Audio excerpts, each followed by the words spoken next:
Hello there, dear friends, and welcome once again to the Relaxed Fantasy Review.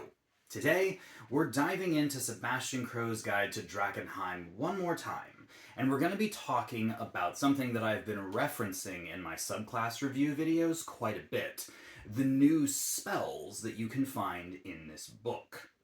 The Dungeon Dudes have made their position pretty clear in the past about some of the downfalls of the rules as written spells in Dungeons and Dragons 5th edition. They think that poison damage is highly undervalued and is underused. Same with acid damage. They think that a lot of spells are too powerful for their level. They often reference things like Counterspell and Polymorph and talk about how these are automatic picks. And they seem to have taken this inspiration into this book because they've created two different kinds of spells. First of all, they've just created brand new spells, cantrips all the way up to level 9 spells, that have very, very unique effects that have to do with poison, disease, and interesting kinds of damage dealing and effects.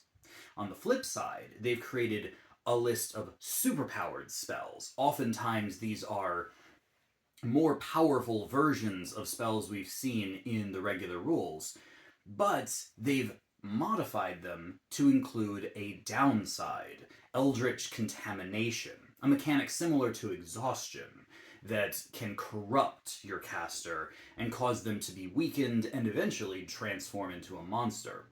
If you think it's worth using these super powerful spells, you have to be willing to take the risk.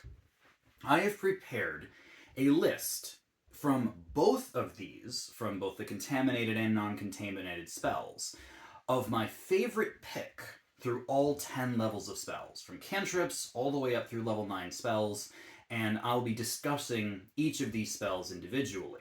But before we get to the top 10 list, I'd like to let you know, Relaxed Fantasy Review has memberships. For just $1 a month, you can support me here on YouTube and get a couple benefits. First, you get a little badge next to your name in the comments, letting folks know that you're a supporter. But also, you get early access to my videos. I upload videos Monday, Wednesday, and Friday, and I upload them a day early for members only. If that interests you, you can click the join button just below the video down there. If it doesn't, that's totally fine. I'm thankful that you're here anyways, watching my content. Thank you for supporting me here on YouTube. So, top 10 spells from Drakkenheim. We'll start with my favorite cantrip, Acid Burn. I've seen a lot of people talk about the fact that acid damage is underrepresented, and in the cantrip world of the regular book, what have you got? Acid Splash, Dex Save, 1d6, might hit 2 enemies. These guys have taken the exact same concept and made it significantly better by making a single change. Acid Burn is an action to cast, and you cast it in a 15-foot cone. This is a Burning Hands-sized cantrip. Creatures still make a dex save, they still take 1d6 acid damage on a fail, which scales as you level up. But the simple fact that you're not targeting a splash zone, you are instead doing this in a 15-foot cone, this is a significant bump to any spell that, normally can only hit 1 or 2 creatures. Now you can hit a small crowd. And it doesn't make it super powerful. It's just my favorite cantrip that they've developed, and I think that it is a great pickup for a creature that wants to play into acid damage. Now, for our first level spell, I've chosen a spell from the contaminated list. It's called Comet Shards. This contaminated spell, like I mentioned earlier, will give you a single level of contamination just for casting it. You take the Mystic Eldritch Crystal Delirium and you crush it in your hand, and it creates what is effectively super magic missile. These elements of force damage fire out, hitting a creature for 2d4 damage, plus for each of the 3 darts that you fire, plus your spellcasting modifier, which is really nice. This means that a person who's got a 16 in their primary spellcasting stat, if they have this spell at level 1, that means each missile is going to be doing about 8 damage. That's 24 damage between 3 shots. That's enough to take down 3 small minions at the low levels of the game, or even take out a decently strong boss at level 1. But it even gets better because it has a push effect, a 10-foot push per missile that fires, with no saving throw at all. This feels very much like they took Magic Missile, made it better, and gave it the repelling blast power of Eldritch Blast. And it is, without a doubt, my favorite spell first level that they've made, because it always hits, there is no save, there's nothing. If it wasn't contaminated, this spell would be utterly and completely broken, but because it's contaminated, it's a more reasonable cost. Alright, the next spell that I've chosen is from the non-contaminated list. Our second level spell is Caustic Grip. You cast this spell, and you concentrate on it for 1 minute. While you're concentrating on it, you can make a melee spell attack. On a hit, this attack does 4d4 acid damage, and restrains the target. Automatically, I might add. Now, normally I'm not a fan of melee spells, and this damage is decent. It's nothing to write home about. The reason I love this spell is because it auto-restrains. Restrain is not a grapple. Restrained means that the creature, 1, is grappled, so it can't run, but 2, it makes its attack rolls with disadvantage. That's key. This means that the creature is going to want to use its action to break free of the acid grip, which it has to do. It has to use its action. This basically means that if it decides not to try to break free and just to hit you, it's going to have disadvantage on its hit, which is a severe incentive for them not to. This undoes the normal downside of doing melee spell attacks. Spellcasters are usually pretty soft, and the idea that you can do this and then you're still safe from that enemy hitting you back in reprisal is great. They have to make a strength check to escape. If they fail it, as if they end their spell restrain, they take an additional 4d4 damage. So this doubles the spell's power if they either can't break free or decide to try to attack anyway, suddenly taking its middling 10 average damage up to 20. And this is per turn. If you kill a creature, you keep concentrating on the spell, you can move to the next one. It's a great power, and I think it is a good combination of damage and debilitating effect. Now, for our third level spell, we're going to go back to the contaminated list, and we're going to talk about the spell Weave the Elder Sign. As before, you gain a level of contamination just by casting this. But it is effectively super hypnotic pattern, as if hypnotic pattern wasn't powerful enough. You cast the spell and concentrate on it for 1 minute. Creatures make an intelligence saving throw, which is already better than a wisdom save. And if they fail, they become stunned and blinded for the duration of the spell. If they succeed their save, they still get blinded until the start of your next turn, meaning they spend their next turn unable to see, even if they succeeded the save. I love this whole something happens to you even if you succeed. That's a great building space that I want to see more of in D&D. As an added little bonus, the creatures that fail to save and are stunned can be shaken out of their stun, just like Hypnotic Pattern, if they take damage or a creature uses their action to shake them awake. But when they do that, they take 3d6 psychic damage just for being shaken out of the stun. So there's fail case, there's success case, and overall this is just a much better version of Hypnotic Pattern that has extra benefits to it, and I'd say, once again, is well worth taking a level of contamination in an emergency fight. Very, very good spell. But if we're going to talk about spells that are souped up versions of other spells, the fourth spell on this list is hard to beat. It is genuinely one of those spells. They're fourth level spells, by the way. I want to say, Dungeon Dudes, your fourth level spells are insane. There's a parasitic spell which drains the health of enemies while doing extra damage to them. There's a summoning spell that lets you summon an eldritch being to your side. the thing with the writhing tail, which is one of my favorite bits from the Drakkenheim campaign. But this spell just takes the cake. Siphon Time. It is another contaminated spell, so you have to use this with a certain amount of risk. And you cast it and concentrate on it for 1 minute. You designate 3 creatures, and each one of them makes a wisdom save. If they fail the save, they are affected similar to the slow spell. Can't take reactions, have to choose on their turn to either move, action, or bonus action, just one of the 3. And this is obviously a copy of the slow spell with some modifications. But the cool thing is that as long as you have at least one creature affected by this siphoning, you, as the caster, gain the benefits of the haste spell, granting you an additional action on your turn. So this spell literally is like the best of slow and haste put together. And those two are already some of the best 3rd level spells in the game. Now we've got a 4th level spell that does both at the same time. Creatures can use their action to try to break out of the effect, making another wisdom save. So it's costing them their action, or it's causing them to lose 2/3 of their action economy while boosting yours. And you don't have to keep all 3 of them bound in this Siphon Time spell. As long as one is, you get the effects of the extra action. Absolutely terrifying spell. I've seen it used against player characters, and it absolutely debilitates them. So, fantastically powerful.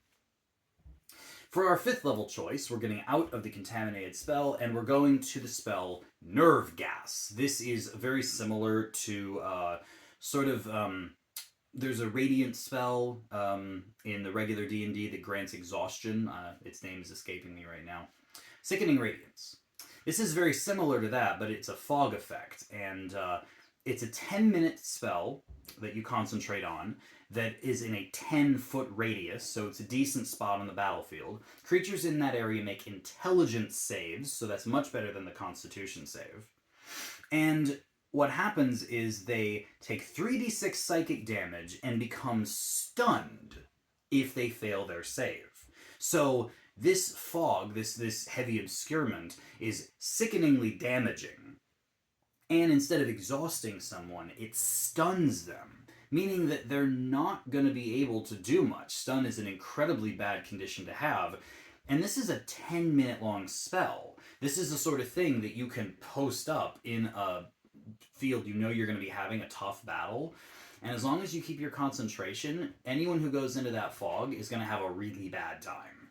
So, great spell for an area of effect.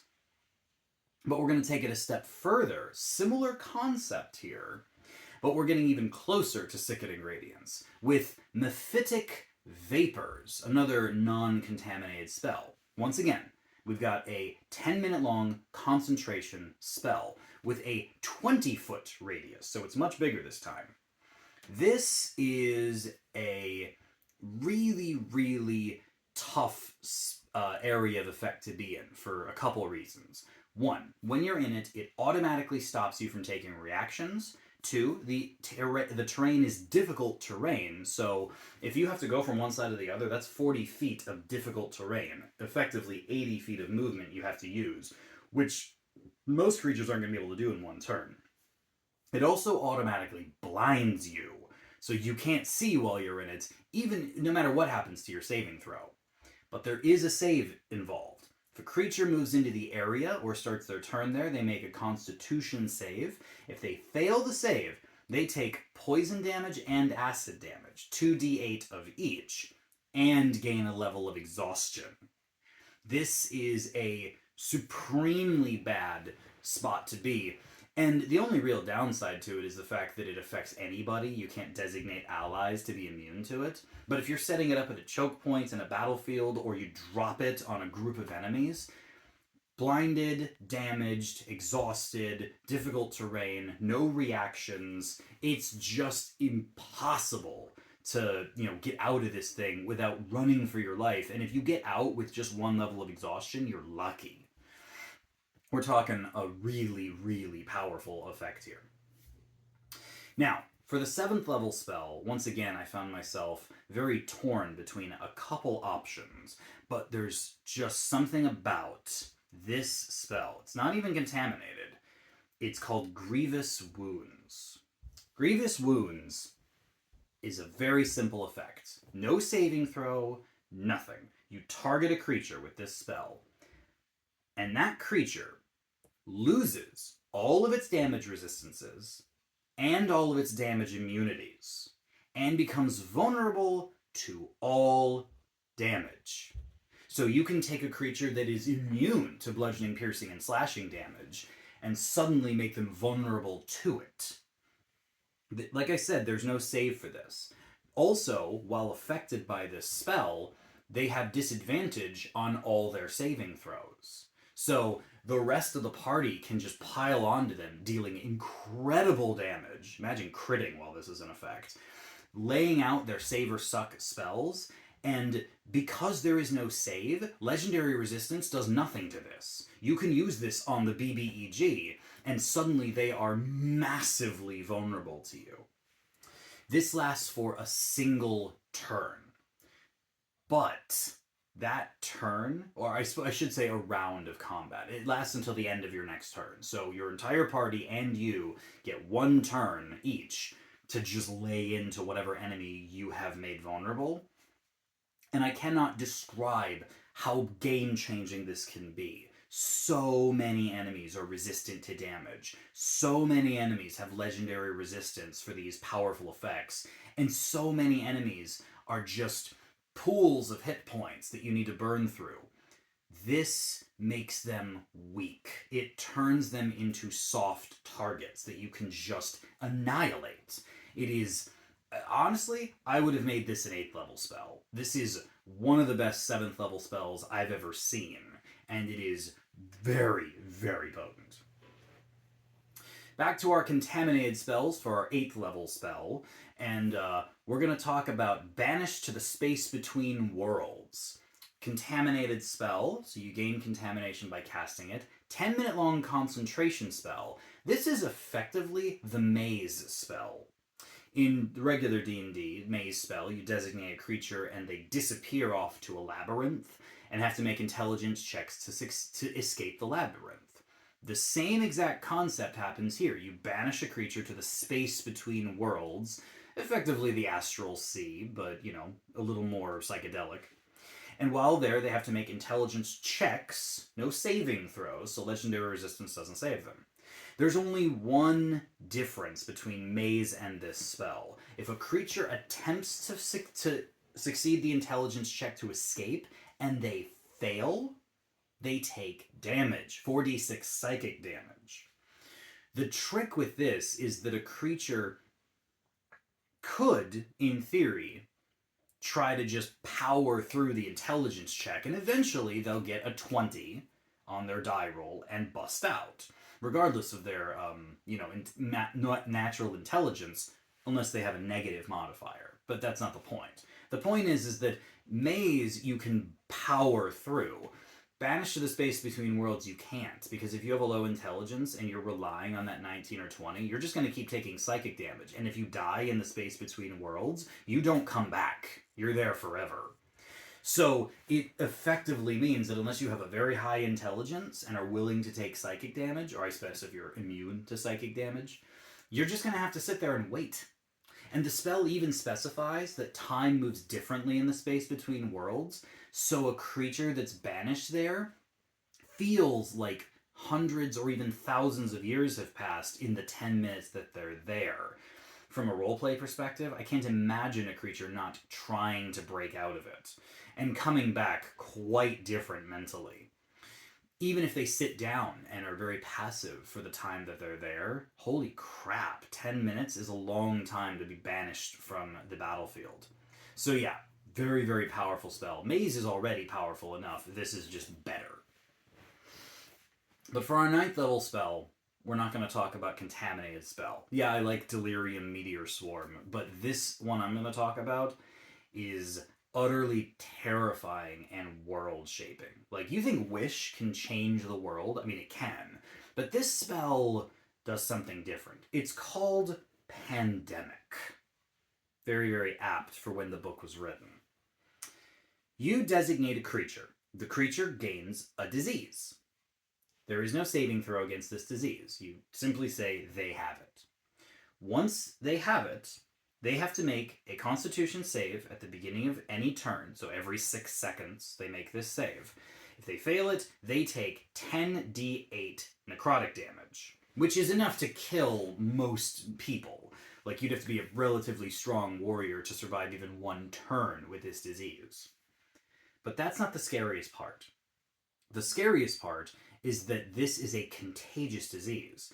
Any other creature that starts their turn within 10 feet of patient 0 has to succeed on a con save, or they get the disease too. So it spreads fast, very fast. If you were to cast this in a crowded city, you would kill the entire population of the city in minutes. Literal minutes, as people run for their lives, spreading the disease, dying seconds after contracting it. The guards will be running for help. You could literally kill a whole city with one casting of this spell, no problem. The other thing that's terrifying is that once someone has the disease, even if they have a bucket load of hit points, say you cast this on the final boss, the BBEG, now they're taking 10d8 necrotic damage every turn unless they succeed on a con save, which they probably will sometimes, a lot of the time. And so they're just eating damage. Well, how long does it last? It lasts forever. There is no end to this spell, unless you have one of 3 ways to cure it. Greater Restoration can cure it, the Heal spell can cure it, and the Wish spell can cure it. That's it. No Potion of Disease curing, no smaller spell, no gentle heal, none of that. It has to be those spells specifically that will end it. And if you don't have those spells at your disposal, you are on the clock in a major way. Let's assume, just for argument's sake, that we're talking about a massively powerful creature. 500 hit points, let's say. And let's say they've got an insanely high con score, which would somehow make them able to succeed on their save 90% of the time. So that would mean that 1 out of every 10 turns, so once a minute, they would fail the save and take 45 necrotic damage. This would mean that after 10 minutes, just 10 minutes, without a heal, they would almost certainly be dead. They would be very close to death if they weren't already dead.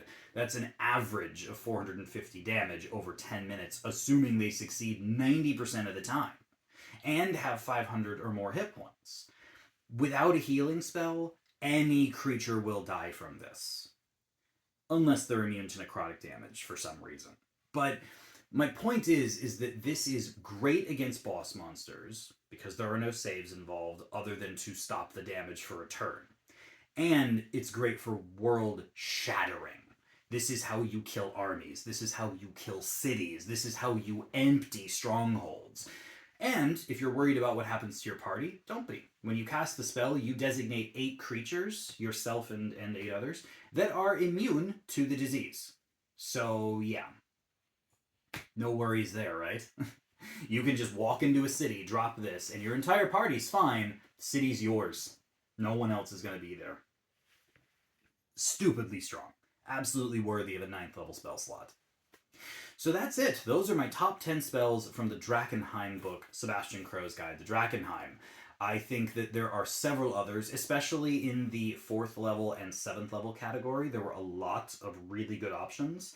The cantrips are powerful. The contaminated spells are all really good. Some of them didn't quite match up to the really powerful spells from the non-contaminated list. But yeah, I think all of these would be worth taking if you can in a Drakkenheim game. This has been the Relaxed Fantasy Review. If you enjoyed the video, please like and subscribe down below. Have a look for the join button down there, as well as a link to Sebastian Crow's Guide to Drakkenheim. It was published by Ghostfire Gaming and written by my fellow YouTubers, the Dungeon Dudes, and I highly recommend that you check it out for yourself. Have a good one, my friends.